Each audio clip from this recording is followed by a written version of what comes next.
Hi, this is Emerald, and today I'm going to teach you how to get ahead of 99% of other people. Most people think that getting ahead is about willpower and discipline and constantly being on the grind, but that's exactly what keeps them stuck. The actual way that you'll get ahead is by doing the uncommon thing of becoming conscious of the real root causes of the patterns that hold you back. And the reality is that most people aren't doing that at all. Most people are just throwing willpower at the problem and thinking that it's going to resolve it. So because of that, it's actually fairly easy to get ahead of 99% of other people by doing what I'm going to suggest to you in this video. And so to help you get ahead, I'm going to share with you an analogy. So let's imagine that there's a race with 100 people in it, and you're one of those 100 people. And let's say it's a really long race. Let's say it's a marathon. And so the rule in this race is that whoever crosses the finish line first is the winner. And so everyone, including yourself, gets lined up on the starting blocks, and then you begin running. And everyone starts moving really, really slow, including yourself, like you're walking through quicksand. Some people aren't even able to get off the starting blocks, and maybe that's you too. Other people pull ahead a little bit, but are still dealing with a pretty extreme amount of friction and resistance. And by the time the first mile of the race is complete, already 75% of the runners have ducked out of the race. And that's because it's just too difficult to move forward. There seems to be something weighing them down, holding them back, a reason why they move super, super slow, but they're not aware of what that reason is. And so let's say that you're continuing to move past the first mile. So let's say that you're in the top 25% of people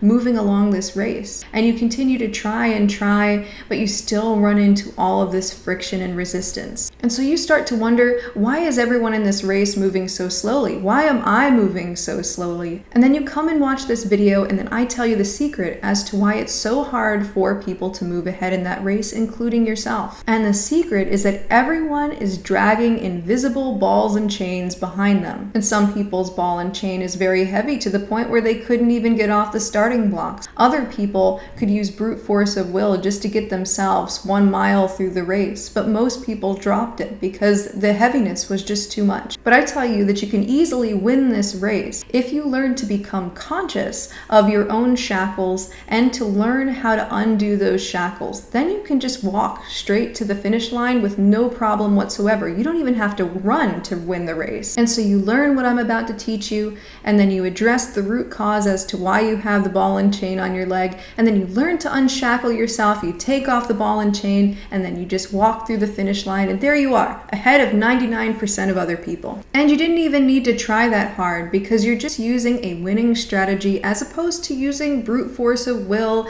and all kinds of discipline to try to overpower the weight. That is a very inefficient way of working. Now I'm going to teach you how to be efficient. I'm going to teach you how to become conscious of your invisible ball and chain that's holding you back. Now, to understand this analogy better, let's say that the race is the long-range trajectory towards your big goals, right? So it's a marathon, right? So you have to keep yourself going over a long period of time. And then you have the ball and chain. And the ball and chain represents something to you that's not currently in your scope of awareness, something that you're not yet conscious of. And what that is a part of yourself that you're not aware of that's trying to hold you back. And this part of you that's trying to hold you back isn't doing it for no good reason, isn't doing it just to mess you over. In fact, this aspect has your own best interest at heart. It is holding you back because it is trying to benefit you, even though it's getting in the way of your conscious goal. For example, let's say that I'm running in the same race, and there's a part of me that's holding me back because maybe there's a fear of success or a fear of failure. Or maybe there's a concern that, oh hey, if I win the race, then people are going to expect a lot more from me and I don't want to let anybody down. Or maybe it's the case that there's a certain part of this marathon race that's going to evoke really unpleasant feelings, and I'm trying to avoid facing with that part of the race. Or maybe it's the case that I don't have strong enough boundaries to deal with the success of winning a race. Or maybe if I win the race, my sister's going to be jealous of me. Or maybe my family disapproves of racing in marathon races in general, and so even just the fact that I'm there racing in that race creates this backward resistance. Or maybe I'm racing in a race that I don't even want to be racing in.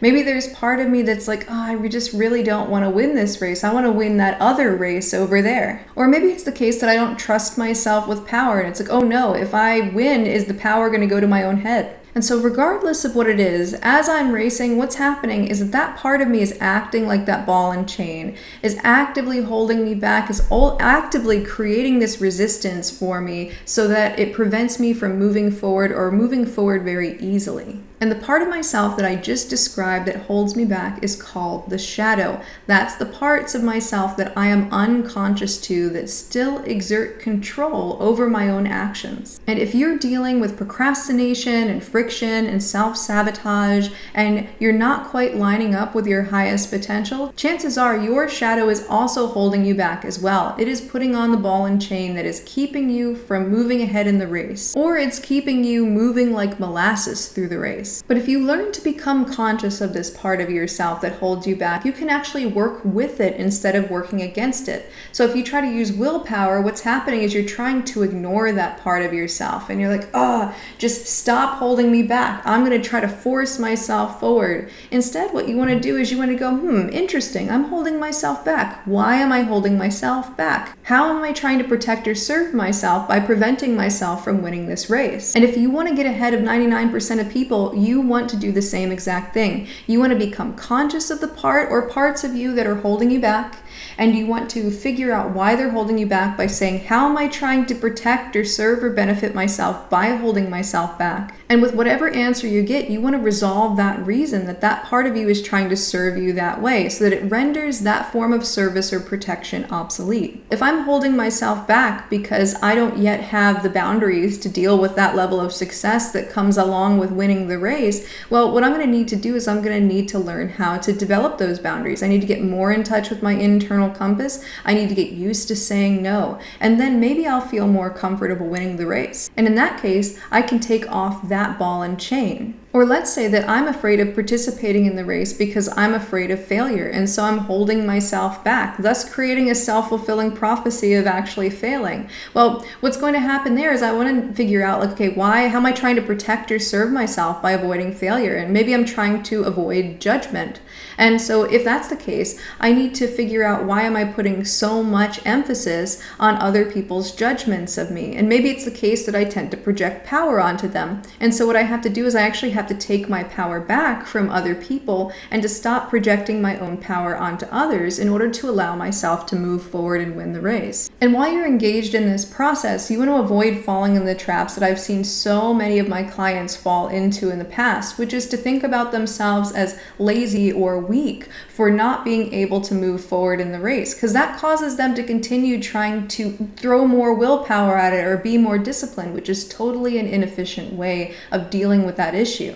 Now, if all of this is resonating with you so far and you really want to get ahead of 99% of people, then I wanted to let you know that very soon I'm going to be hosting a free workshop. So that'll be on Saturday, May 16th at 1 p.m. Eastern. The workshop is called Shadow Work, Breaking the Cycle of Self-Sabotage. So if you're someone who tends to sabotage your goals, I highly recommend going ahead and clicking the link down below in the description box to register to save your spot for the free event. And in the workshop, I'll be teaching you some special techniques for discovering the root cause of the patterns that hold you back. So go ahead and click the link down in the description box to register.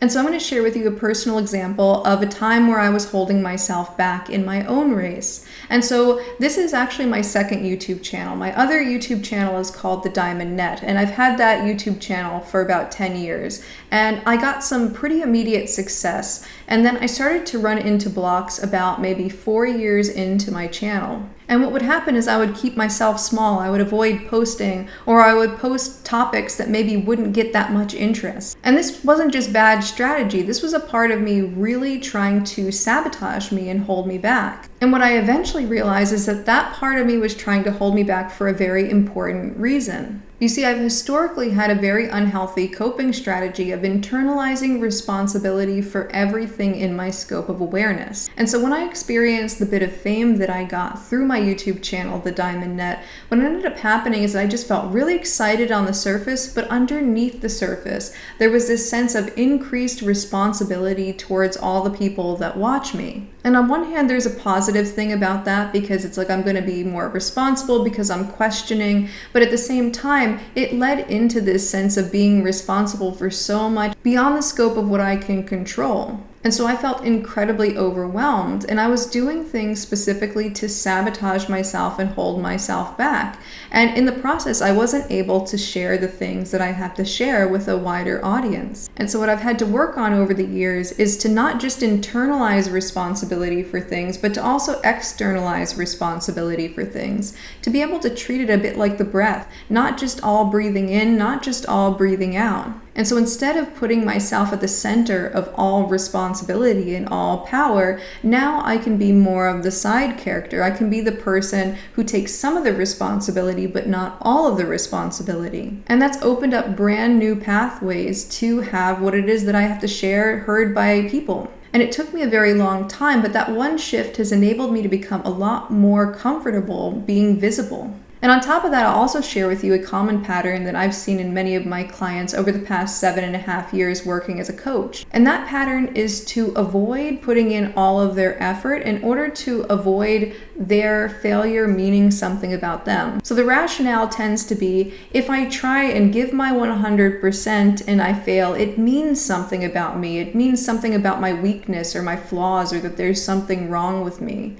But if I only give 70% of my effort or 50% of my effort and I fail, well, I probably just failed because I didn't try hard enough. It's not anything essentially about me. It's just because I didn't put in enough effort. And so in that way, not putting in enough effort and holding ourselves back can be a way of avoiding shame. And if we tend to associate failure with shame, it's very likely that we'll try some kind of coping strategy like this, and it will hold us back in that race while other people pull ahead in the race. And in this metaphor of racing with balls and chains on, we're oftentimes not just dragging one ball and chain, we're oftentimes dragging multiple balls and chains behind us. And so it might be the case that we are holding ourselves back for this reason, that reason, and the other reason. But regardless of how many balls and chains you're dragging in that race that are holding you back from moving forward in life, there are the same steps that you're going to use regardless of how many aspects of yourself are holding you back. So the first thing that you want to do is you want to make a list of all of your balls and chains. And so one of which could be procrastination. Another one could be keeping yourself small. Another ball and chain could be focusing on cleaning the house instead of working toward your business that you really want to create. And so what you want to do is you want to get really, really clear on what behaviors that you're doing to hold yourself back in that race. And then what you want to do is you want to ask yourself, how am I trying to protect or serve myself or benefit myself in some way by engaging in this sabotage strategy? For example, if I'm procrastinating, I want to ask myself, how am I trying to protect or serve or benefit myself by procrastinating? And maybe I find it's my way of avoiding, let's say, conflict with my family because they don't like my goal. Or maybe it's my way of avoiding failure. Or maybe it's the case that I'm going into unknown territory, and so I'm projecting negative things that happened in the past to that unknown territory. And so let's say it's the latter. Then I want to go on to the third step, which is to render that protection mechanism or that way of serving or benefiting myself obsolete. So if I notice that I'm procrastinating and I know that it's because I'm trying to avoid a repeat of past negative things in the unknown of the future, what I want to first do is I want to figure out what is the past thing that I'm projecting off into the future. And maybe it's the case that, I dealt with some traumas around, let's say, public embarrassment and scrutiny when I was a child. Like maybe my peers would make fun of me, or maybe even the adults in my life would make fun of me. And so the part of me that's acting as the ball and chain that's holding me back from winning the race is actually trying to avoid that same kind of public humiliation happening again in the future. And so what I want to do is I actually want to revisit those feelings of humiliation that I felt in the past, and I want to develop a different relationship to them. So one is that I want to develop some emotional regulation skills so I can face into that past humiliation without feeling emotionally dysregulated. And I want to sit with those feelings and process through them. And then I want to develop a deeper understanding of why it is that people tend to engage in that kind of behavior. And maybe it's the case that I find out that it's really just their own insecurity that they project out onto other people. And if I can really internalize that, I can see that the public embarrassment that I experienced really didn't have anything to do with me, and it was more about them. And then what I want to do is I want to also limit the importance that other people's opinions of me have, and I want to value my own opinion over over their opinion. And so there might be some work that I need to do with my own sense of personal sovereignty. And so once I become aware of what it is that I'm really trying to avoid by holding myself back, then I can actually work on the real deep root cause reasons why I'm holding myself back in the first place. Now, another thing that keeps us from getting ahead in the race of life and keeps us from getting ahead of 99% of people is self-rebellion. That's where we make a decision and then we rebel from our own decision. So we say, okay, I'm going to work on this, but then we tend to rebel from actually listening to ourselves. And so if that's something that you tend to struggle with, I recommend checking out this video right here to learn more about it.